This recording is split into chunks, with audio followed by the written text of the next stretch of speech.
Catherine Austin fits मशहूर साजिशी नजरिया साज कंस्पिरेसी थियोरिस्ट हैं जो दुनिया में होने वाले वाकयात के बारे में मुतनाज़े नजरियात पेश करती रहती हैं। इनके दीगर दावों में शामिल हैं कोविड मनफी अनीस। उनका मानना है कि कोविड दुनिया में एक नए अमराना मुआशी निज़ाम के निफाज के लिए फैलाया गया था। वैक्सीन्स, इनका दावीज है कि वैक्सीन्स इंसानी डी नेशनल असम्बली को बदल देती हैं। खुफिया बंकर्स, इनका ख्याल है कि अमरीकी हुकूमत ने अशराफिया के लिए खुफिया ज़ेरे ज़मीन बंकर्स बनाए हुए हैं। आलमी कंट्रोल, वो कहती हैं कि मिस्टर ग्लोबल का मकसद जहनों पर काबू पाकर लोगों को गुलाम बनाना और आलमी मुआशी निज़ाम को कंट्रोल करना है। टेक्नोलॉजी का इस्तेमाल, इनके मुताबिक रोबोटिक्स, मसनूई जहानत, AI, सैटेलाइट सिस्टम और central bank digital currencies CBDCS जैसे आलात मुसलसल निगरानी, ऑटोमेशन और मरकजी फैसला साजी को मुमकिन बना रहे हैं ताकि लोगों को कंट्रोल किया जा सके। फ्रीमेसन्स एक कदीम खुफिया या नीम खुफिया तंजीम है जो 16वें या 17वें सदी में यूरोप में शुरू हुई। उनके अपने बयान करदा मकासद इंसानियत की फलाह, इखलाकी तरबियत और भाईचारे को फरोग देना है।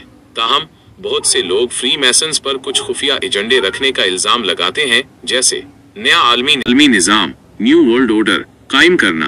वो दुनिया में एक नया आलमी निज़ाम कायम करना चाहते हैं। हुकूमतों को अपने कब्जे में लेना, इन पर हुकूमतों को कंट्रोल करने का इल्जाम है। मजहबी अकायद को कमजोर करना, कुछ का मानना है कि वो मजहबी अकायद को कमजोर करना चाहते हैं। मालियाती इदारों पर कंट्रोल, बाज़ औक़ात इन पर इल्जाम लगाया जाता है कि वो दुनिया के बड़े मालियाती इदारों, मीडिया और सियासतदानों को कंट्रोल करते हैं। यहूदी एजेंडा, तारीखी तौर पर यहूदी कौम को दुनिया के मुख्तलिफ ममालिक में जुल्म, जलावतनी और नफरत का सामना रहा है, खास तौर पर यूरोप में। ताहम कुछ साजिशी नजरियात में ये दावीज किया जाता है कि आलमी बैंकिंग सिस्टम पर कंट्रोल, यहूदियों का आलमी बैंकिंग सिस्टम पर कंट्रोल है। मीडिया और हॉलीवुड में असर, बड़े मीडिया चैनल्स और हॉलीवुड में उनका असर है। इसराइल का क़याम, इसराइल के क़याम के बाद मुसलमानों पर जुल्म के पीछे एक खुफिया आलमी यहूदी मंसूबा है।